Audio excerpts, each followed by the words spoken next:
Anyway, thank you all. Madam Speaker, Madam Vice President.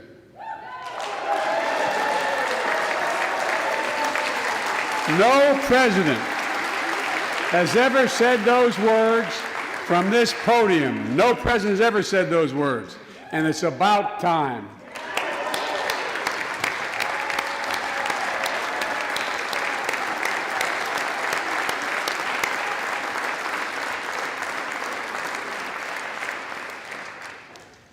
First Lady, I'm her husband.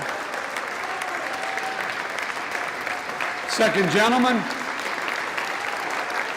Chief Justice, members of the United States Congress and the Cabinet, distinguished guests, my fellow Americans. While the setting tonight is familiar, this gathering is just a little bit different. A reminder of the extraordinary times we're in.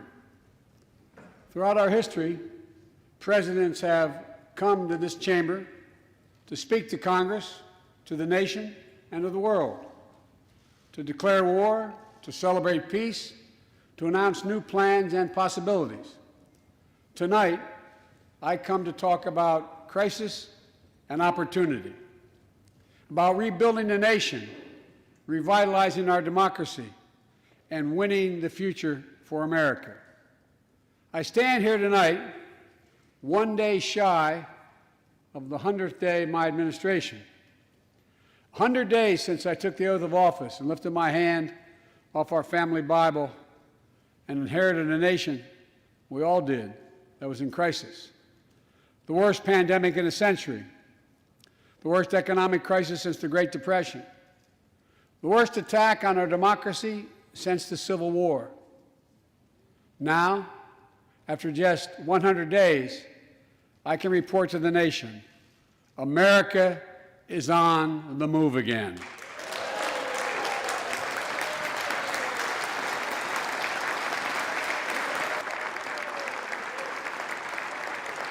Turning peril into possibility, crisis to opportunity, setbacks into strength. We all know life can knock us down, but in America, we never, ever, ever stay down. Americans always get up. Today, that's what we're doing. America's rising anew, choosing hope over fear, truth over lies, and light over darkness. After 100 days of rescue and renewal, America is ready for a takeoff, in my view. We're working again, dreaming again, discovering again, and leading the world again. We have shown each other and the world that there's no quit in America, none. 100 days ago, America's house was on fire. We had to act.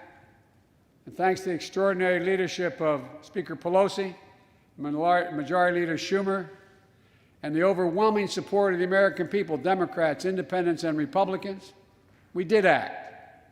Together, we passed the American Rescue Plan, one of the most consequential rescue packages in American history. We're already seeing the results.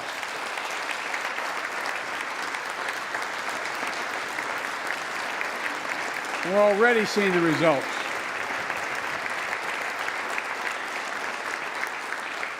After I promised we'd get 100 million COVID-19 vaccine shots into people's arms in 100 days, we will have provided over 220 million COVID shots in those 100 days.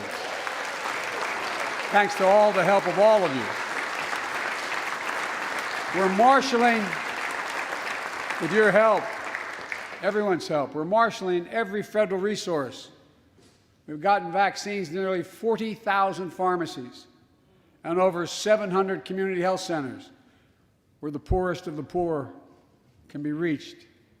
We're setting up community vaccination sites, developing mobile units to get to hard-to-reach communities. Today, 90% of Americans now live within 5 miles of a vaccination site. Everyone over the age of 16, everyone is now eligible to get vaccinated right now, right away. Go get vaccinated, America. Go and get the vaccination. They're available. You're eligible now.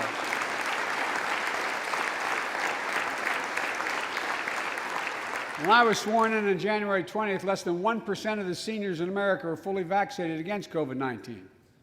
100 days later, 70% of seniors in America over 65 are protected, fully protected.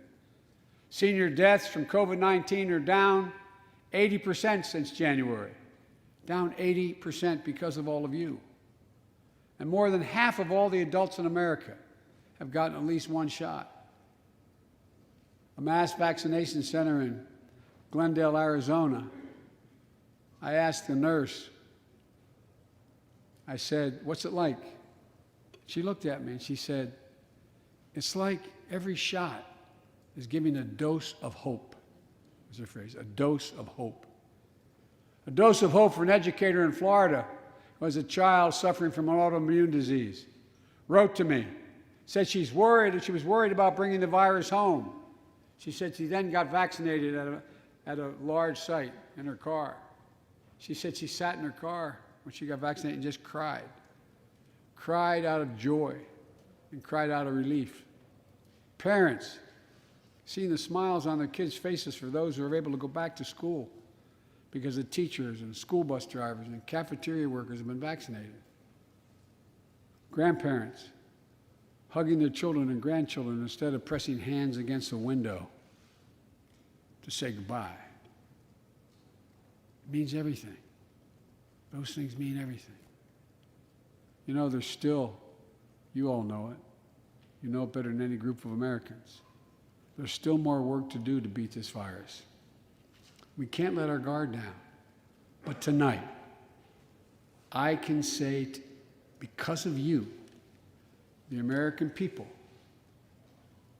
our progress these past 100 days against one of the worst pandemics in history has been one of the greatest logistical achievements this country's ever seen. What else have we done in those first 100 days? We kept our commitment, Democrats and Republicans, of sending $1,400 rescue checks to 85% of American households. We've already sent more than 160 million checks out the door. It's making a difference. You all know it when you go home. For many people, it's making all the difference in the world. A single mom in Texas who wrote me, she said she couldn't work, but she said the relief check put food on the table and saved her and her son from eviction from their apartment. A grandmother in Virginia who told me she immediately took her granddaughter to the eye doctor, something she said she put off for months because she didn't have the money. One of the defining images, at least from my perspective in this crisis, has been cars lined up for miles. And not people just barely able to start those cars, nice cars, lined up for miles, waiting for a box of food to be put in their trunk. I don't know about you, but I didn't ever think I'd see that in America. And all of this is through no fault of their own.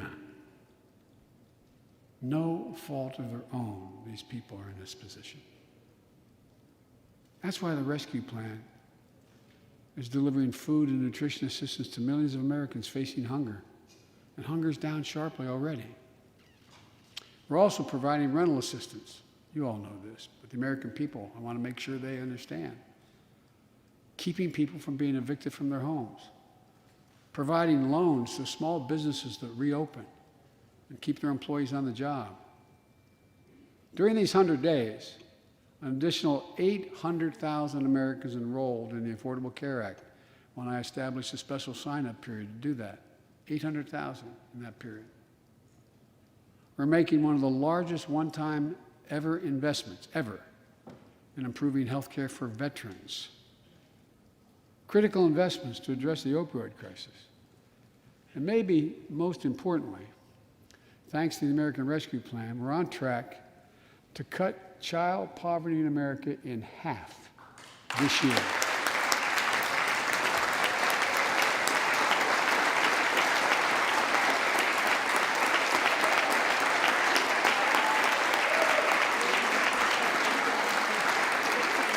And in the process, while this was all going on, the economy created more than 1,300,000 new jobs in 100 days. More jobs in the first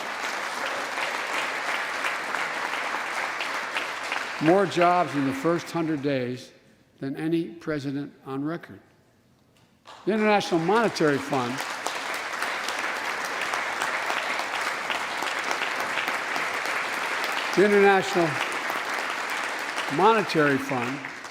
is now estimating our economy will grow at a rate of more than 6% this year.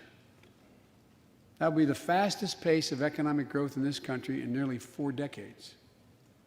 America's moving forward, but we can't stop now. We're in competition with China and other countries to win the 21st century. We're at a great inflection point in history. We have to do more than just build back better. We have to build back better. We have to compete more strenuously than we have. Throughout our history, if you think about it, public investment in infrastructure has literally transformed America, our attitudes as well as our opportunities. The Transcontinental Railroad, the interstate highways, united 2 oceans and brought a totally new age of progress to the United States of America. Universal public schools and college aid opened wide the doors of opportunity. Scientific breakthroughs took us to the moon. Now we're on Mars. Discovering vaccines gave us the internet, and so much more. These are investments we made together as one country, and investments that only the government was in a position to make. Time and again, they propel us into the future. That's why I proposed the American Jobs Plan, a once-in-a-generation investment in America itself.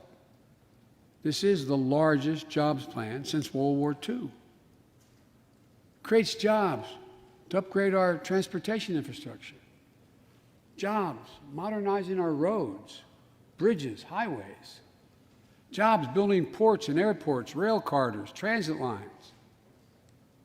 It's clean water. And today, up to 10 million homes in America and more than 400,000 schools and child care centers have pipes with lead in them, including drinking water. A clear and present danger to our children's health. American Jobs Plan creates jobs replacing 100% of the nation's lead pipes and service lines, so every American can drink clean water.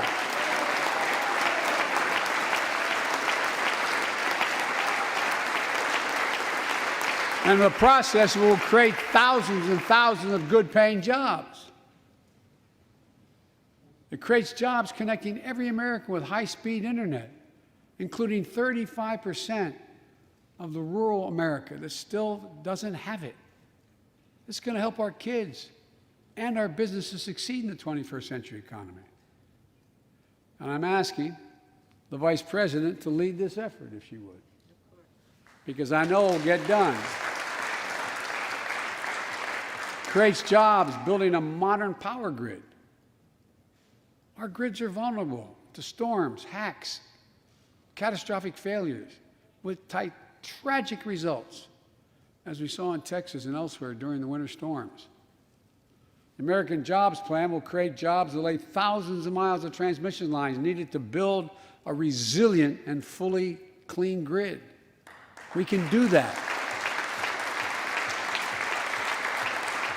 Look, the American Jobs Plan will help millions of people get back to their jobs and back to their careers. 2 million women have dropped out of the workforce during this pandemic. 2 million. And too often because they couldn't get the care they needed to care for their child or care for an elderly parent who needs help.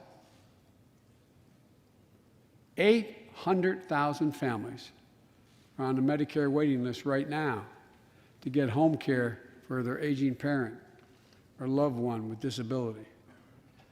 If you think it's not important, check out in your own district, Democrat or Republican, Democrat or Republican voters. Their great concern, almost as much as their children, is taking care of an elderly loved one who can't be left alone. Medicaid contemplated it, but this plan is going to help those families and create jobs for our caregivers with better wages and better benefits, continuing a cycle of growth. For too long, we've failed to use the most important word when it comes to meeting the climate crisis: jobs. Jobs. Jobs.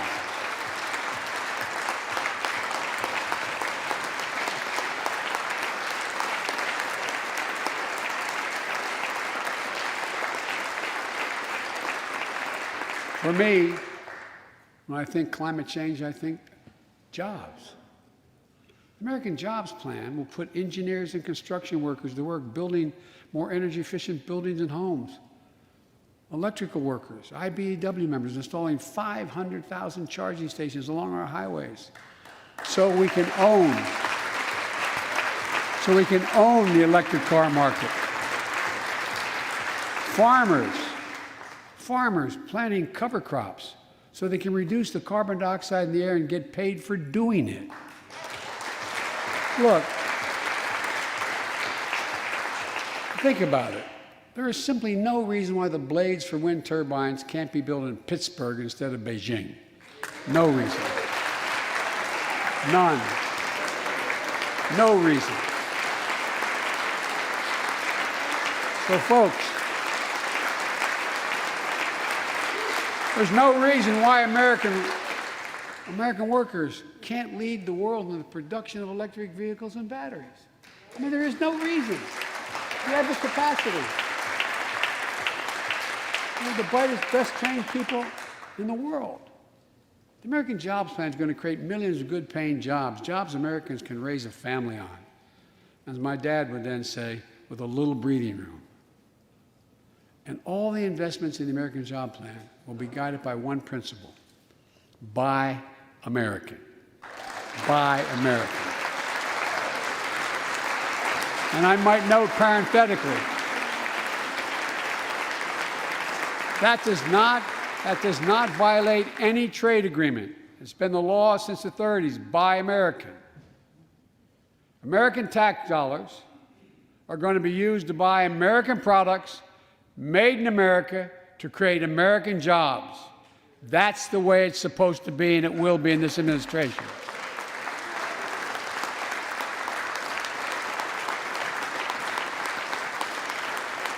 And I made it clear to all my cabinet people, their ability to give exemptions has been strenuously limited.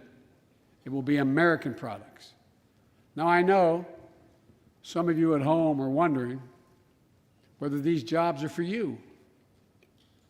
So many of you, so many of the folks I grew up with, feel left behind, forgotten, in an economy that's so rapidly changing. It's frightening. I want to speak directly to you, because you think about it. That's what people are most worried about. Can I fit in? Independent experts estimate the American Jobs Plan will add millions of jobs and trillions of dollars to economic growth in the years to come. It is an 8-year program. These are good-paying jobs that can't be outsourced. Nearly 90% of the infrastructure jobs created in the American Jobs Plan do not require a college degree. 75% don't require an associate's degree. The American Jobs Plan is a blue-collar blueprint to build America. That's what it is.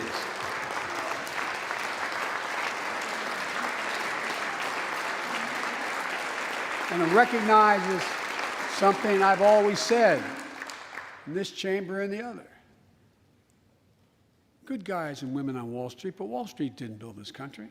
The middle class built the country, and unions built the middle class.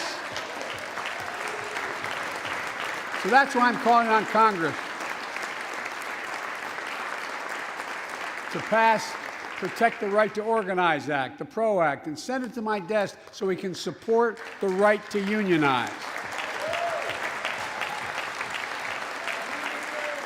And by the way, while you're thinking about sending things to my desk, let's raise the minimum wage to $15. No one working 40 hours a week, no one working 40 hours a week should live below the poverty line. We need to ensure greater equity and opportunity for women. And while we're doing this, let's get the Paycheck Fairness Act to my desk as well, equal pay. It's been much too long. And if you wonder whether it's too long, look behind me. And finally, American Jobs Plan will be the biggest increase in non-defense research and development on record. We'll see more technological change, and some of you know more about this than I do. We'll see more technological change in the next 10 years than we saw in the last 50. That's how rapidly artificial intelligence and so much more is changing. And we're falling behind the competition with the rest of the world. Decades ago, we used to invest 2% of our gross domestic product in America, 2% of our gross domestic product in research and development. Today, Mr. Secretary, that's less than 1%. China and other countries are closing in fast. We have to develop and dominate the products and technologies of the future. Advanced batteries, biotechnology, computer chips, clean energy. The Secretary of Defense can tell you, and those of you who work in national security issues know, the Defense Department has an agency called DARPA, the Defense Advanced Research Project Agency. The people who set up before I came here, and that's been a long time ago, to develop breakthroughs that enhance our national security. That's their only job. And it's a semi-separate agency. It's under the Defense Department. It's led to everything from the discovery of the internet to GPS and so much more that's enhanced our security.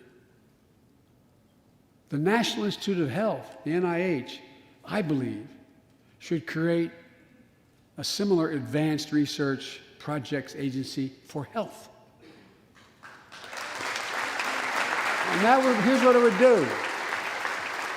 It would have a singular purpose: to develop breakthroughs to prevent, detect, and treat diseases like Alzheimer's, diabetes, and cancer. I'll still never forget when we passed the cancer proposal in the last year I was vice president. Almost $9 million going to NIH.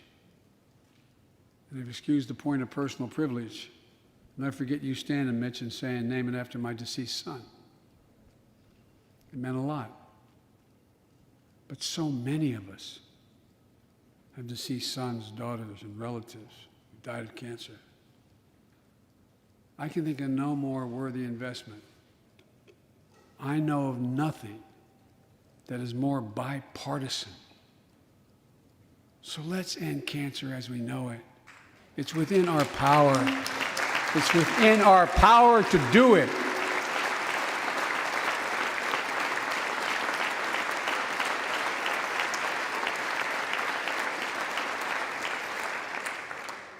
Investments in jobs and infrastructure like the ones we're talking about have often had bipartisan support in the past.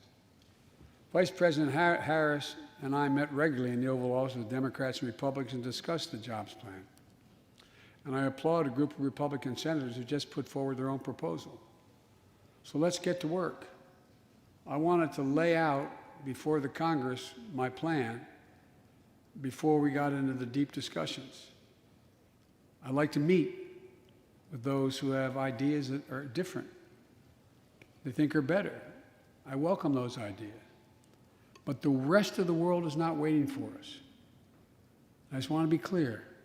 From my perspective, doing nothing is not an option.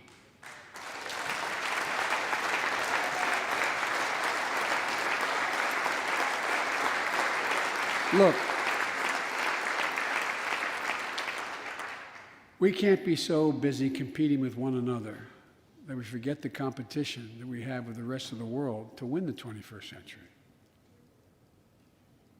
Secretary Blinken can tell you, I spent a lot of time with President Xi. Traveled over 17,000 miles with him. Spent, they tell me, over 24 hours in private discussions with him. When he called to congratulate him, we had a 2-hour discussion. He's deadly earnest about becoming the most significant, consequential nation in the world. He and others, autocrats, think that democracy can't compete in the 21st century with autocracies because it takes too long to get consensus.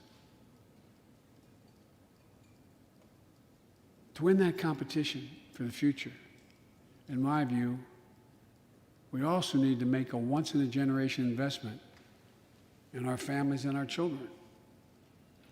That's why I've introduced the American Families Plan tonight, which addresses 4 of the biggest challenges facing American families and in turn America. First is access to good education. When this nation made 12 years of public education universal in the last century, it made us the best educated, best prepared nation in the world. It's, I believe, the overwhelming reason that propelled us to where we got in the 20th century. But the world's caught up or catching up. They're not waiting. I would say parenthetically, if we were sitting down, we set a bipartisan committee together and said, okay, we're going to decide what we do in terms of government providing for free education. I wonder whether we'd think, as we did in the 20th century, that 12 years is enough in the 21st century. I doubt it. 12 years is no longer enough today to compete with the rest of the world in the 21st century. That's why my American Families Plan guarantees 4 additional years of public education for every person in America, starting as early as we can. The great universities in this country have conducted studies of the last 10 years. It shows that adding 2 years of universal high-quality preschool for every 3-year-old and 4-year-old, no matter what background they come from, puts them in a position to be able to compete all the way through 12 years and increases exponentially their prospect of graduating and going on beyond graduation. The research shows when a young child goes to school, not daycare, they're far more likely to graduate from high school and go to college or something after high school. When you add 2 years of free community college on top of that, you begin to change the dynamic. We can do that.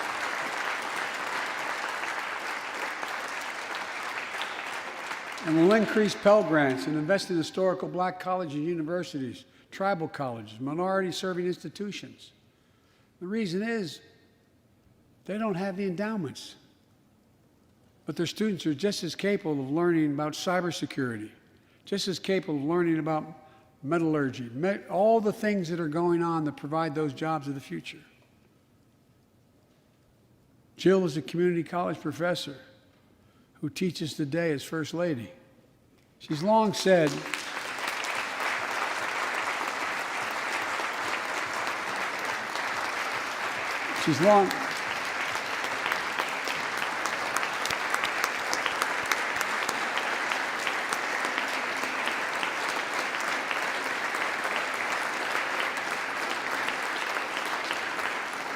if I've heard it once, I've heard it 1,000 times. Joe, any country that out-educates us is going to out-compete us. She'll be deeply involved in leading this effort. Thank you, Jill. Second thing, we need. American Families Plan will provide access to quality, affordable child care. We guarantee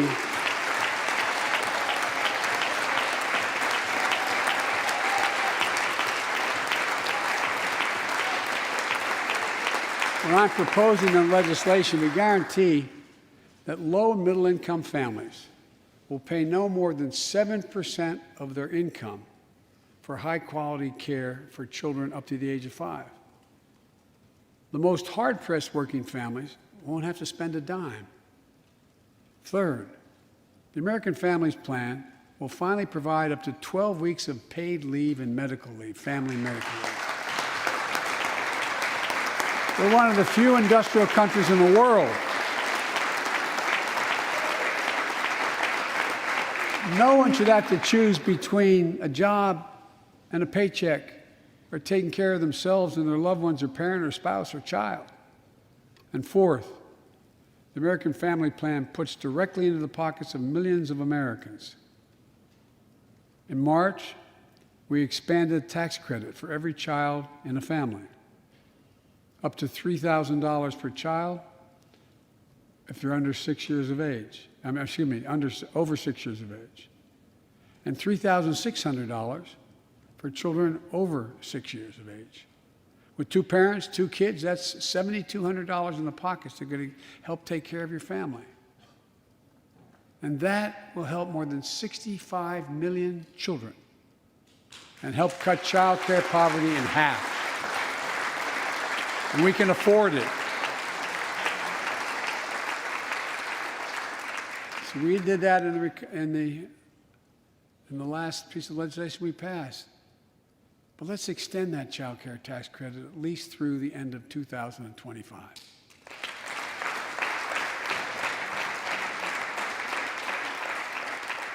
The American Rescue Plan lowered health care premiums for 9 million Americans who buy their coverage under the Affordable Care Act.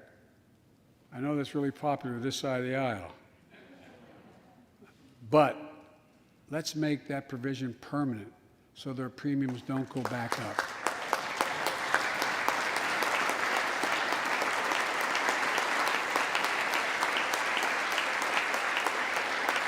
In addition to my family's plan, I'm going to work with Congress to address this year other critical priorities for American families. The Affordable Care Act has been a lifeline for millions of Americans, protecting people with pre-existing conditions, protecting women's health, and the pandemic has demonstrated how badly it's needed. Let's lower deductibles for working families on the Affordable Care Act. And let's lower prescription drug costs. We know how to do this.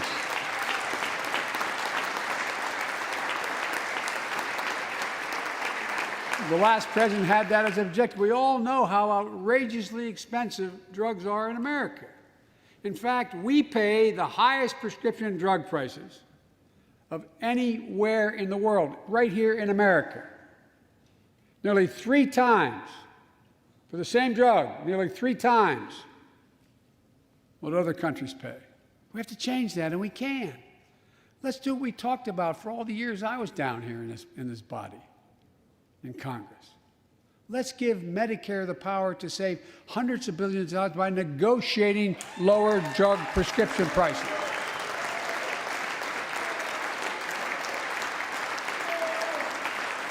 And by the way, it won't just help people on Medicare. Lower prescription drug costs for everyone. And the money we save, which is billions of dollars, can go to strengthen the Affordable Care Act and expand Medicare coverage benefits without costing taxpayers an additional penny. It's within our power to do it. Let's do it now.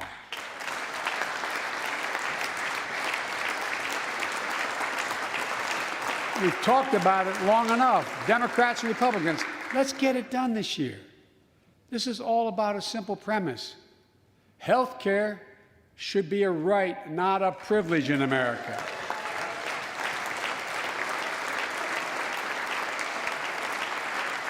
So, how do we pay for my jobs and family plan?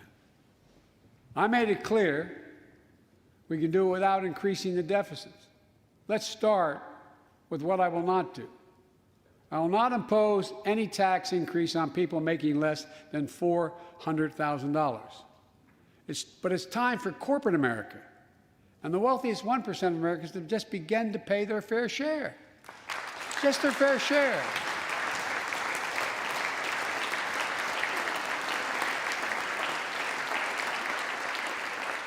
Sometimes I have arguments with my friends in the Democratic Party. I think you should be able to become a billionaire and a millionaire, but pay your fair share. A recent study shows that 55 of the nation's biggest corporations paid zero federal tax last year. Those 55 corporations made in excess of $40 billion in profit. A lot of companies also evade taxes through tax havens in Switzerland and Bermuda and the Cayman Islands. And they benefit from tax loopholes and deductions for offshoring jobs and shifting profits overseas. It's not right. We're going to reform corporate taxes so they pay their fair share and help pay for the public investments their businesses will benefit from as well.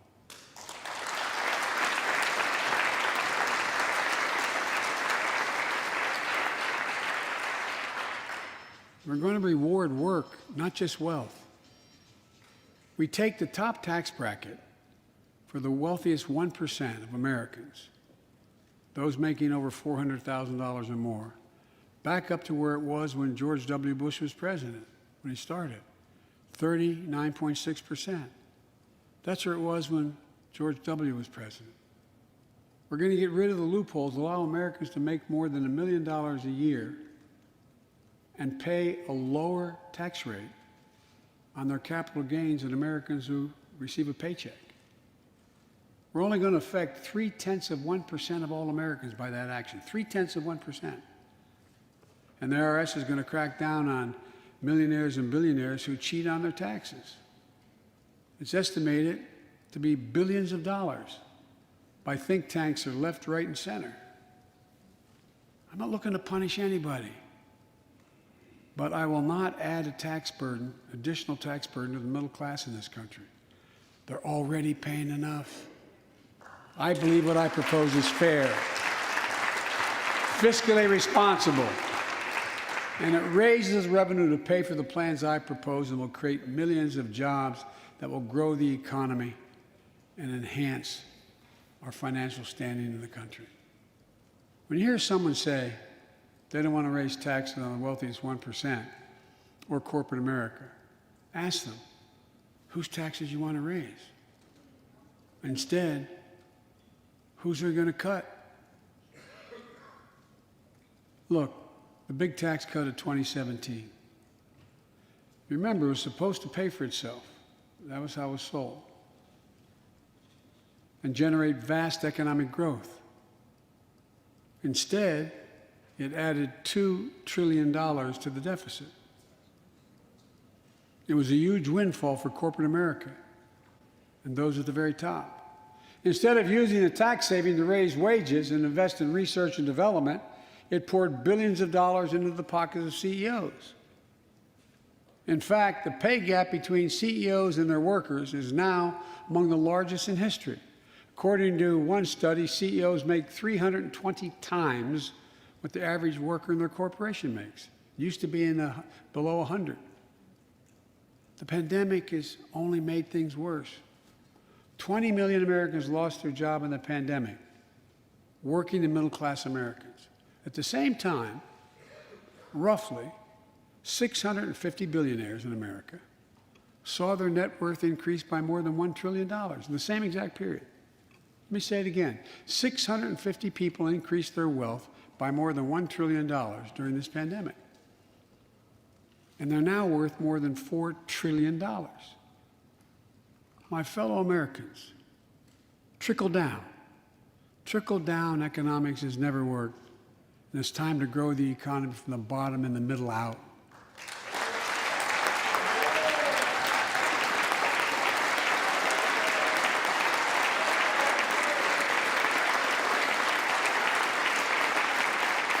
You know, There's a broad consensus of economists left, right, and center, and they agree what I'm proposing will help create millions of jobs and generate historic economic growth. These are among the highest values investments we can make as a nation. I've often said our greatest strength is the power of our example, not just the example of our power. In my conversations with world leaders, and I've spoken to over 38, 40 of them now, I've made it known that America's back. And you know what they say? The comment I hear most of all from them is they say, we see America's back, but for how long? But for how long? My fellow Americans, we have to show not just that we're back, but that we're back to stay, and that we aren't going to go it alone. We're going to do it by leading with our allies. No one nation can deal with all the crises of our time, from terrorism to nuclear proliferation, mass migration, cybersecurity, climate change, as well as experiencing what we're experiencing now, pandemics. There's no wall high enough to keep any virus out. And our own vaccine supply, as it grows to meet our needs, and we're meeting them, will become an arsenal for vaccines for other countries, just as America was an arsenal for democracy for the world, and in consequence influence the world. But every American will have access before that occurs. Every American will have access to be fully covered by COVID-19 from the vaccines we have. Look, the climate crisis is not our fight alone, it's a global fight. The United States accounts, as all of you know, less than 15% of carbon emissions. The rest of the world accounts for 85%. That's why I kept my commitment to rejoin the Paris Accord, because if we do everything perfectly, it's not going to ultimately matter. I kept my commitment to convene a climate summit right here in America with all the major economies of the world: China, Russia, India, European Union. And I said I'd do it in my first 100 days. I want to be very blunt about it.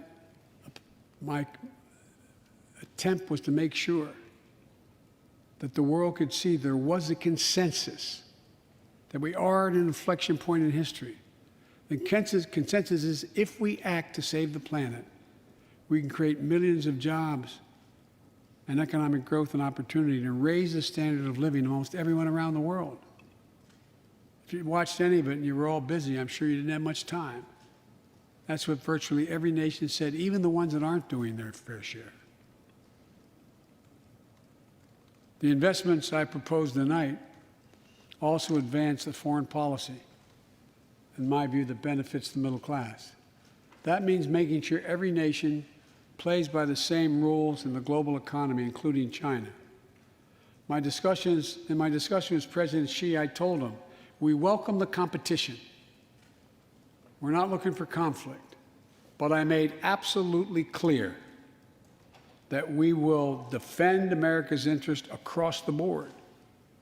America will stand up to unfair trade practices that undercut American workers and American industries, like subsidies from state to state-owned operations and enterprises, and the theft of American technology and intellectual property.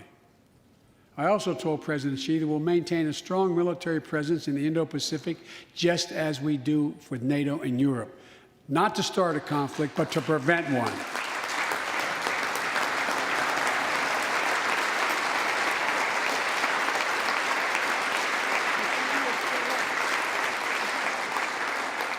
I told them what I've said to many world leaders, that America will not back away from our commitments, our commitment to human rights and fundamental freedoms and to our alliances. And I pointed out to him, no responsible American president could remain silent when basic human rights are being so blatantly violated. An American president has to represent the essence of what our country stands for. America is an idea, the most unique idea in history. We are created, all of us, equal. It's who we are. And we cannot walk away from that principle and, in fact, say we're dealing with the American idea. With regard to Russia, I know it concerns some of you, but I made very clear to Putin that we're not going to seek escalation, but their actions will have consequences. They turn out to be true, and they turned out to be true. So I responded directly and proportionately to Russia's interference in our elections and the cyber attacks on our government and our business. They did both of these things, and I told them we would respond, and we have. But we can also cooperate when it's our mutual interest. We did it when we extended the New START Treaty on nuclear arms, and we're working to do it on climate change. But he understands we will respond. On Iran and North Korea, nuclear programs that present serious threats to American security and the security of the world. We're going to be working closely with our allies to address the threats posed by both of these countries through diplomacy as well as stern deterrence. And American leadership means ending the forever war in Afghanistan. We have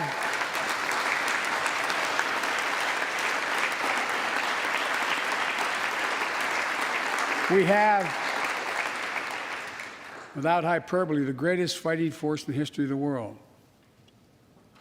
I'm the first president in 40 years who knows what it means to have a son serving in a war zone.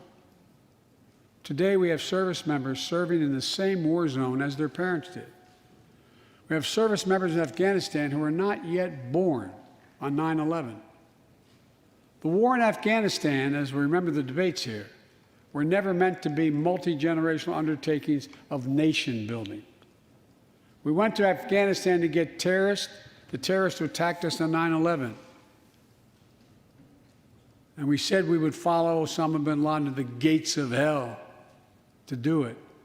If you've been in the upper Konar Valley, you've kind of seen the gates of hell. And we delivered justice to bin Laden. We degraded the terrorist threat of al-Qaeda in Afghanistan. And after 20 years of valor, and sacrifice, it's time to bring those troops home. Look,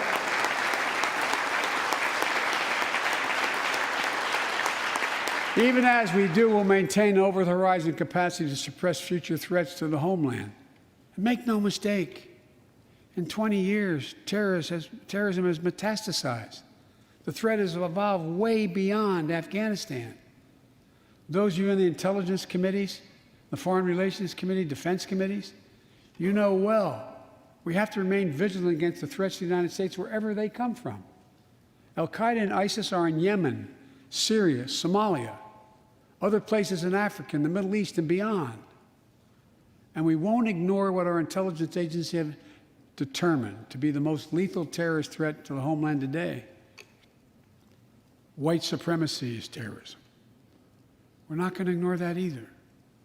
My fellow Americans, look, we have to come together to heal the soul of this nation. It was nearly a year ago before her father's funeral when I spoke with Gianna Floyd, George Floyd's young daughter. She's a little tyke, so I was kneeling down to talk to her so I could look her in the eye. She looked at me, she said, "My daddy changed the world."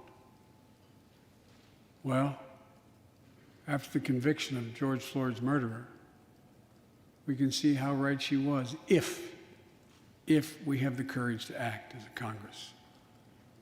We've all seen the knee of injustice on the neck of Black Americans. Now's our opportunity to make some real progress.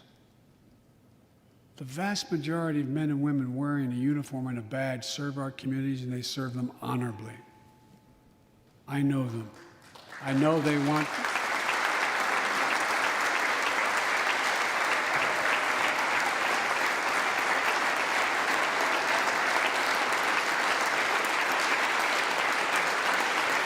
I know they want to help meet this moment as well.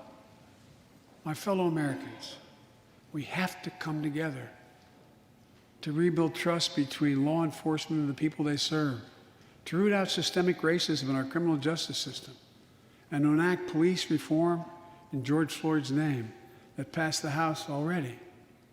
I know Republicans have their own ideas and are engaged in very productive discussions with Democrats in the Senate. We need to work together to find a consensus. But let's get it done next month, by the first anniversary of George Floyd's death.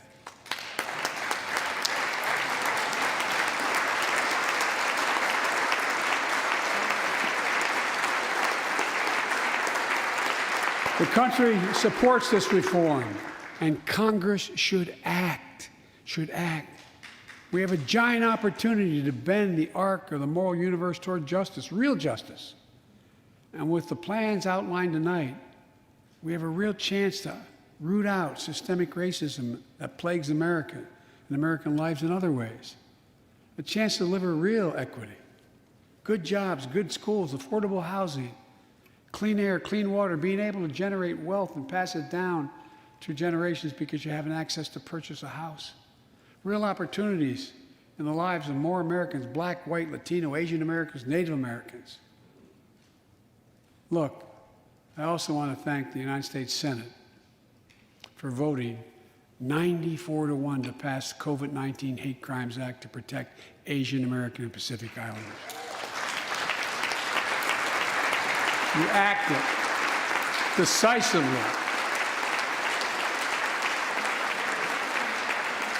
You can see on television the viciousness of the hate crimes we've seen over the past year and for too long. I urge the House to do the same and send that legislation to my desk, which I will gladly, anxiously sign. I also hope Congress will get to my desk the Equality Act to protect LGBTQ Americans. For all transgender Americans watching at home, especially young people, you're so brave. I want you to know your president has your back. Another thing, let's authorize the Violence Against Women Act, which has been law for 27 years.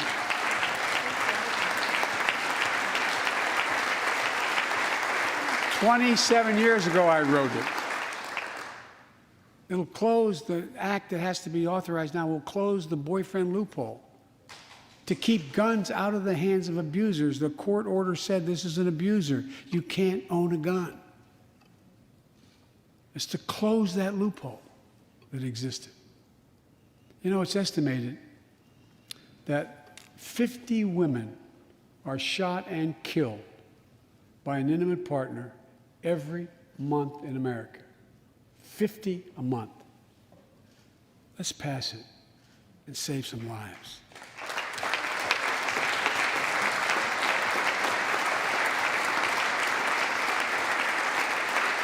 And I need not tell anyone this, but gun violence has become an epidemic in America.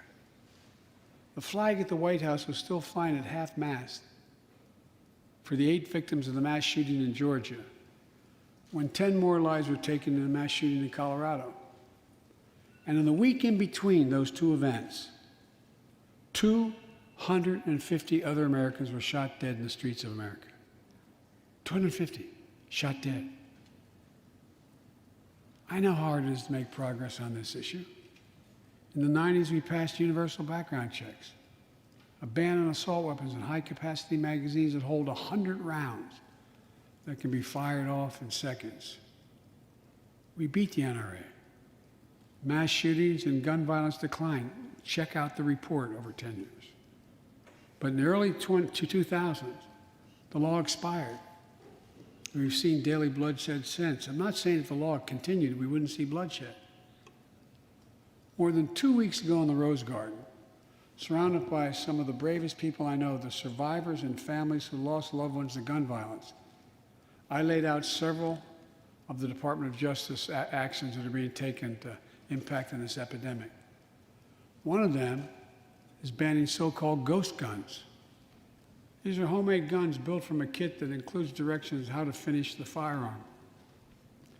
The parts have no serial numbers, so they show up at crime scenes and they can't be traced.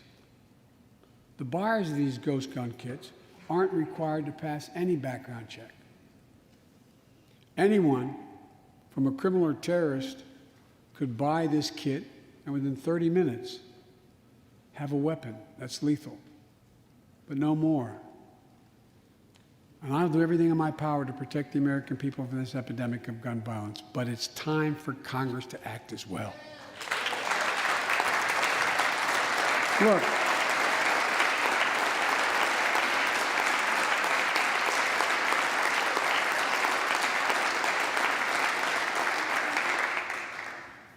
I don't want to become confrontational, but we need more Senate Republicans to join the overwhelming majority of Democratic colleagues and close the loopholes required in background check purchases of guns. We need a ban on assault weapons and high-capacity magazines. And don't tell me it can't be done. We did it before and it worked. Talk to most responsible gun owners and hunters. They'll tell you there's no possible justification for having 100 rounds in a weapon. What do you think, deer are wearing Kevlar vests? And they'll tell you that there are too many people today who are able to buy a gun but shouldn't be able to buy a gun. These kinds of reasonable reforms have overwhelming support from the American people, including many gun owners. The country supports reform, and Congress should act. This shouldn't be a red or blue issue. And no amendment to the Constitution is absolute. You can't yell fire in a crowded theater. From the very beginning, there were certain guns, weapons, that could not be owned by Americans.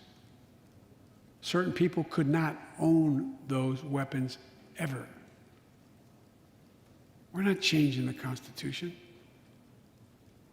We're being reasonable. I think this is not a Democrat or Republican issue. I think it's an American issue.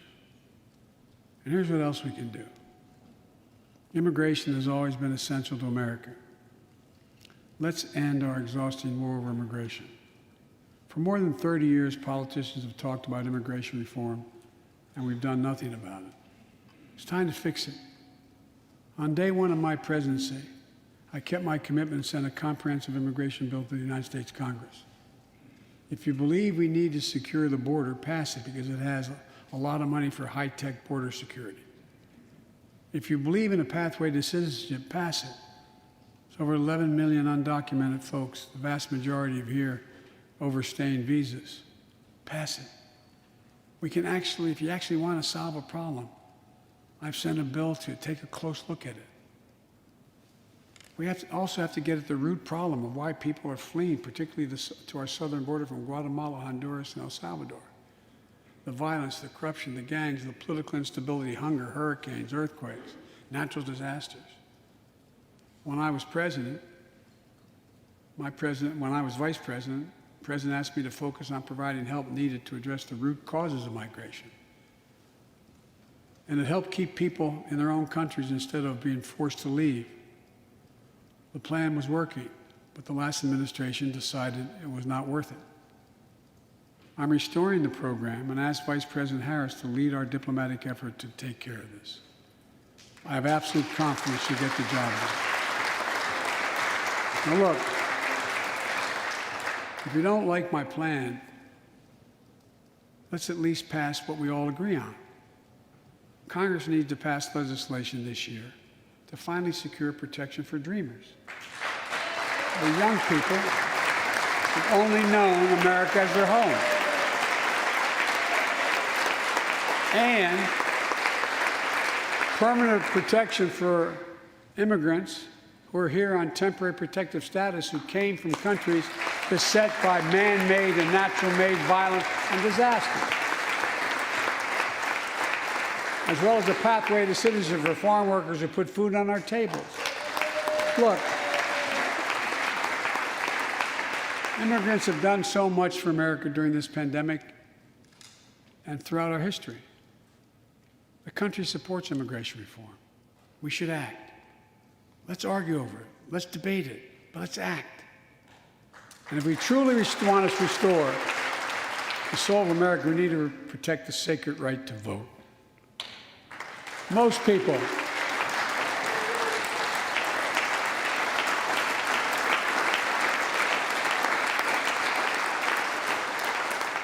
More people voted in the last presidential election than any time in American history, in the middle of the worst pandemic ever. It should be celebrated. Instead, it's being attacked. Congress should pass H.R. 1 and the John Lewis Voting Rights Act and send it to my desk right away. The country supports it, and Congress should act now. Look, in conclusion, as we gather here tonight, the image of a violent mob assaulting this Capitol, desecrating our democracy, remain vivid in all our minds. Lives were put at risk, many of your lives. Lives were lost. Extraordinary courage was summoned. The insurrection was an existential crisis, a test of whether our democracy could survive, and it did. But the struggle is far from over. The question of whether our democracy will long endure is both ancient and urgent. As old as our republic, still vital today. Can our democracy deliver on its promise that all of us, created equal in the image of God, had a chance to lead lives of dignity, respect, and possibility? Can our democracy deliver to the most pressing needs of our people? Can our democracy overcome the lies, anger, hate, and fears that have pulled us apart? America's adversaries, the autocrats of the world, are betting we can't. And I promise you, they're betting we can't. They believe we're too full of anger and division and rage. They look at the images of the mob that assaulted the Capitol as proof that the sun is setting on American democracy. But they're wrong. You know it, I know it. But we have to prove them wrong. We have to prove democracy still works, that our government still works, and we can deliver for our people. In our first 100 days together, we've acted to restore people's faith in democracy to deliver. We're vaccinating the nation. We're creating hundreds of thousands of new jobs. We're delivering real results to people. They can see it, feel it in their own lives. Opening doors of opportunity, guaranteeing some more fairness and justice. That's the essence of America. That's democracy in action. Our Constitution opens with the words, as trite as it sounds, "We the people." Well, it's time to remember that we, the people, are the government. You and I. Not some force in a distant capital. Not some powerful force that we have no control over. It's us. It's we, the people. In another era, when our democracy was tested, Franklin Roosevelt reminded us, in America, we do our part. We all do our part. That's all I'm asking. That we do our part, all of us. That if we do that, we will meet the center challenge of the age by proving that democracy is durable and strong. Autocrats will not win the future. We will. America will. And the future belongs to America. As I stand here tonight before you in a new and vital hour of life and democracy of our nation, and I can say with absolute confidence, I have never been more confident or optimistic about America. Not because I'm president, because of what's happening with the American people. We've stared into the abyss of insurrection and autocracy, pandemic and pain, and we, the people, did not flinch. At the very moment our adversaries were certain we'd pull apart and fail, we came together, we united. With light and hope, we summoned a new strength, new resolve to position us to win the competition of the 21st century. On our way to a union more perfect, more prosperous, and more just, as one people, one nation, and one America. Folks, as I told every world leader I've ever met with over the years, it's never, ever, ever been a good bet to bet against America, and it still isn't. We're the United States of America. There's not a single thing, nothing beyond our capacity. We can do whatever we set our minds to if we do it together. So let's begin to get together. God bless you all, and may God protect our troops. Thank you for your patience.